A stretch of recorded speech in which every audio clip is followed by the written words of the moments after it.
प्यारे बच्चों नमस्कार। आज हम बात करेंगे हिंदी विषय की वर्कशीट नंबर 5 के विषय में, जो कि पाठ्य पुस्तक वसंत के तीसरे पाठ बस की यात्रा पर आधारित है। यानी यहाँ पर जो गद्यांश दिया गया है वो बस की यात्रा पाठ से ही लिया गया है।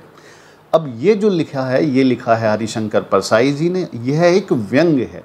व्यंग एक ऐसी विधा होती है, यानी कि लिखने का तरीका ऐसा होता है जिसमें हम बातों को सीधे सीधे नहीं कहते बल्कि उसे घुमा फिरा कर कहते हैं कि सामने वाले को बुरा भी ना लगे और हमारी बात को वो समझ भी जाए।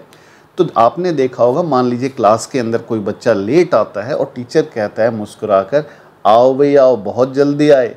तो इसका अर्थ जो है आप समझ सकते हैं कि बात को किस तरह से कहा गया होगा। तो इस पाठ में भी लेखक व्यंग का प्रयोग करता है और वह भारत की सार्वजनिक परिवहन व्यवस्था पर गहरी चोट करता है। तो बात करते हैं आगे गद्यांश की। तो यहाँ पर है, हम 5 मित्रों ने तय किया कि शाम 4 बजे की बस से चलें। पन्ना से इसी कंपनी की बस सतना के लिए घंटे भर बाद मिलती है, जो जबलपुर की ट्रेन मिला देती है। यानी कि ये जो स्टेशन तक पहुँचा देगी, हमें समय पर जबलपुर की ट्रेन जो है वो मिल जाएगी। सुबह घर पहुँच जाएंगे। हम में से 2 को सुबह काम पर हाजिर होना था, यानी काम पर उपस्थित होना था, इसीलिए वापसी का यही रास्ता अपनाना जरूरी था। लोगों ने सलाह दी कि समझदार आदमी इस शाम वाली बस से सफ़र नहीं करते। क्या रास्ते में डाकू मिलते हैं? नहीं, बस डाकिन है, यानी कि बस ही लुटेरी है, बस ही डाकू। यहाँ पर डाकू का जो स्त्रीलिंग है उसके लिए डाकिन शब्द का प्रयोग किया गया, यानी बस ही लूट लेती है। अब बस कैसे लूटेगी? यानी कि बस इतनी पुरानी है, इस तरह की है, तो उससे हमें हानि पहुंच सकती है। बस को देखा तो श्रद्धा उमड़ पड़ी। खूब वयोवृद्ध थी, यानी कि खूब अधिक आयु वाली थी, बहुत अधिक बूढ़ी थी। बस जो थी वो बहुत पुरानी थी, सदियों के अनुभव के निशान लिए हुए थी। लोग इसलिए इससे सफ़र नहीं करना चाहते थे कि वृद्धावस्था में कष्ट होगा। वृद्धावस्था यानी कि बुढ़ापे की जो अवस्था होती है वो, तो नहीं, बस की हालत ऐसी थी कि लोगों को यहाँ पर एक व्यंग्य किया गया है कि जिस तरह से हम बड़े बूढ़ों को तकलीफ़ नहीं देना चाहते, वैसे ही कि बस को तकलीफ़ होगी, बस का इस बस के अंदर बैठना नहीं चाहिए। यह बस पूजा के योग्य थी, उस पर सवार कैसे हुआ जा सकता था, यानी कि इस बस से सफ़र नहीं किया जा सकता, यहाँ पर व्यंग्य किया गया है। तो चलते हैं प्रश्नों की तरफ। पहला प्रश्न है, लेखक ने बस से यात्रा करने का निर्णय क्यों लिया? उन्हें सुबह घर पहुंचना था और कुछ को समय पर काम पर पहुंचना था।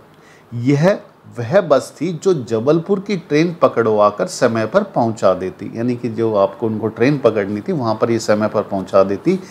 इसलिए लेखक ने बस से यात्रा करने का निर्णय लिया। दूसरा प्रश्न है, लोगों ने यात्रा के संबंध में लेखक को क्या सलाह दी और क्यों? तो लोगों ने इस बस से यात्रा न करने की सलाह दी। अब ना करने की सलाह क्यों दी? लोगों ने ऐसी सलाह इसलिए दी क्योंकि वे बस की खराब हालत के विषय में अच्छी तरह जानते थे, यानी लोगों का अपना अनुभव था, वो इस बस से सफ़र कर चुके होंगे पहले, तो उन्हें पता था कि ये कहाँ दिक्कत करेगी। तीसरा प्रश्न है, बस को देखकर लेखक ने जो व्यंग्य बातें कही हैं उन्हें अपने शब्दों में लिखिए।